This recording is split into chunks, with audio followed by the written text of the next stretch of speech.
Hello everyone, Jawed Basha here.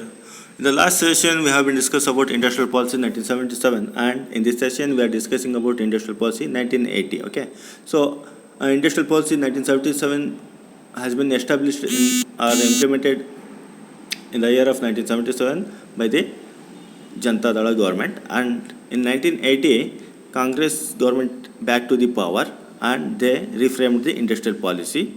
Okay, and and the important aspect of 1980 industrial policy is that it has the trust in industrial policy of 1956. Okay, it is based on the main objectives of 1956 policy. Okay, and we have been already discussed that 1956 industrial policy is the uh, it is the Bible of economic reforms in India till 1991. Okay, so here we are discussing about some main features of the industrial policy in 1980. Okay, uh, here the main feature is of 1980 industrial policy is that revitalization of the public sector. Okay, here the government decided to raise the efficiency of public sector undertakings. For this purpose, government proposed to strengthen their management and develop management cadres. Okay, in the field of finance, marketing, operations, etc. So, and it proposed to study the industrial units of the public sector and suggest specific steps for their betterment. Okay, here the main feature of industrial policy 1980 is that government is decided to raise the efficiency of public sector. How? Because first government is appointed or going to appoint the government is asked a expert committee to frame an expert committee.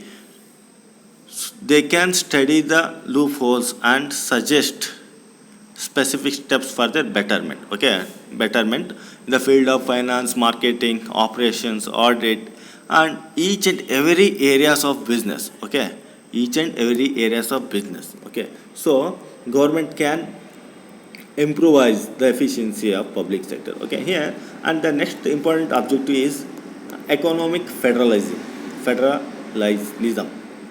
economic federalism. Okay, it, it is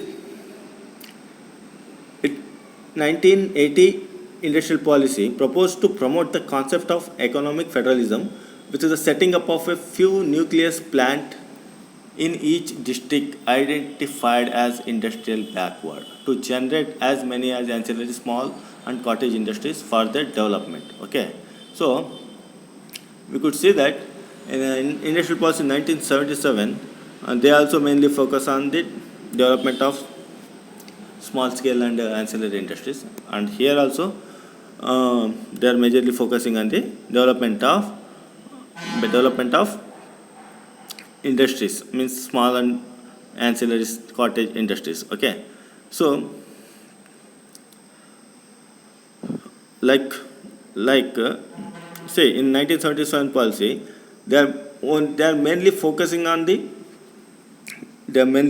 focusing on the development of large scale and small scale industries, and they are ignoring the large scale industries in 1977 industrial policy. But in 1980 industrial policy, they they equally showing the interest of the small and large scale industry. The important thing, it is not conflicting between the small and large scale industry. Okay, this is the main important aspect.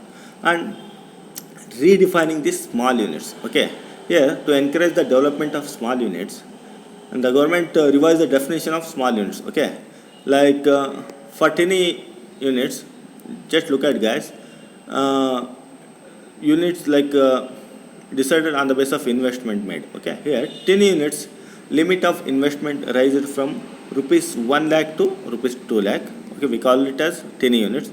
And small industries, limit of investment raised, it is 10 lakh before, and now it is raised to 20 lakhs. And ancillary industries limit of investment raised from rupees 15 lakhs in 1977, and it raised to 25 lakhs in 1980. Okay, and another important objective of 1980 industrial policy is promotion of rural industries. Okay, to generate higher employment and higher per capita income. For this purpose, handlooms, handicraft, khadi receive greater attention so that a faster growth of the rural areas is made possible. Okay. As and removal of regional imbalances, the various state encouraged industrial units in backward areas. Okay. And we know that government has set up various it set up industrial corporations at each district headquarters. Okay. So, and then industrial sickness related, like the policy outlined clearly its approach toward the sick units. Management of sick units would be taken over only in exceptional cases on grounds of public interest, where other means for their revival are not feasible. Okay. The next, the sick units with adequate potential for revival would be encouraged to merge with the healthy units. For such proposals of merger, the existing tax concession under section 72A of the income tax act would be made available more liberally. Okay. So here 1980 industrial policy focus on industrial sickness, and they are majorly focusing on some sick industries. Okay.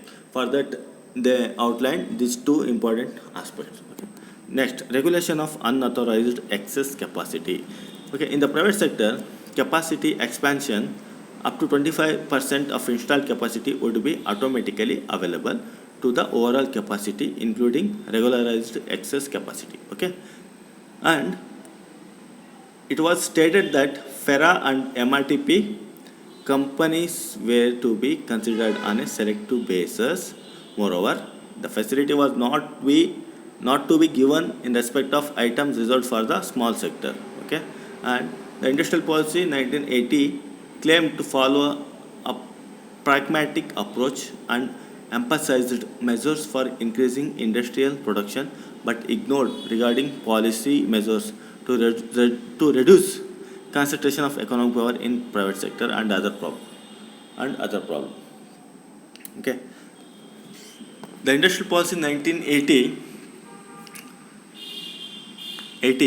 favored on capital intensive pattern of development, and it attempts various measures of liberalization for helping the large sector. It underplayed the employment objective. Okay, so these are some basic criticism. Okay, but the best thing is it doesn't mix up the focus on both small scale and large scale industries, unlike 1977 industrial policy. Okay, here they are equally focused on the development of both small scale and large scale industries. Okay, there were no conflict between the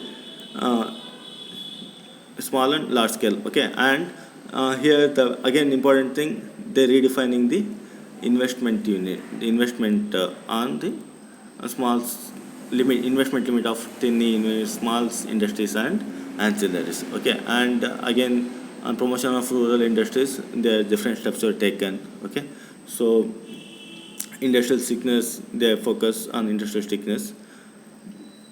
Okay, so these are some basic objectives. Okay, these are some basic objectives or features of industrial policy 1980. Okay, and in the next session we would discuss on the new industrial policy or economic reforms of 1991. Okay, thank you guys, thank you.